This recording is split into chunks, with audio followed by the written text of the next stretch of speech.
இன்றைக்கி வழக்கத்தை விட கொஞ்சம் முன்னாடியே எழுந்திரிச்சிட்டோம் கோலம் போடுறதுக்காகவே. ஏன்னா இன்றைக்கி நம்ம ஊர் திருவிழாவில் கொஞ்சம் ஸ்பெஷலாக பெரிய கோலமாக போடலாம் அப்படின்னு பார்த்தேன். அத்தை மங்களகரமாக சாணி தெளிச்சு வச்சுருந்தாங்களா.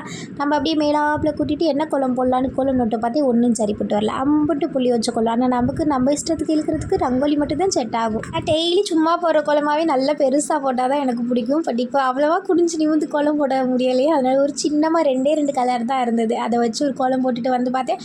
அத்தை இட்லியை வச்சுட்டு இருந்தாங்க. இந்த சைடு அப்புத்தா பட்டு டைகர் எல்லாருமே டீ குடிச்சிட்டு இருந்தாங்களா. சரி, எனக்கு தனியாக கொஞ்சம் பால் எடுத்து வச்சுருந்தாங்க அத்தை.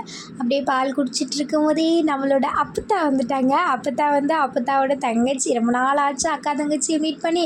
அவங்க ஒரு பக்கம் அங்கிட்டு பாசத்தை பொழிஞ்சிட்டு இருந்தாங்க. இன்னைக்கு மார்னிங் ஸ்பெஷல் என்ன தெரியுமா? இட்லி எனக்கு ரொம்ப பிடிச்ச அந்த உருளைக்கிழங்கு பட்டாணி போட்ட குருமா. நான் தான் எனக்கு வேணும்னு ஆசையாக கேட்டிருந்தேன். அத்தை செம்மையாக சமைச்சிருந்தாங்க. அப்படி சுட நல்லா சாப்பிட்டுட்டு மாமா மதியத்துக்கு சமைக்க சிக்கன் வாங்கிட்டு வந்திருந்தாங்களா. அத்தை எல்லாமே ஒரு பக்கம் க்ளீன் பண்ணி சமைச்சிட்டு இருந்தாங்க.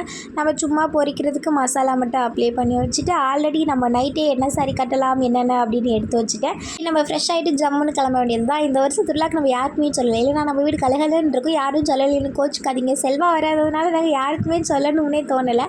நம்ம அடுத்த வருஷம் சொல்கிறேன்.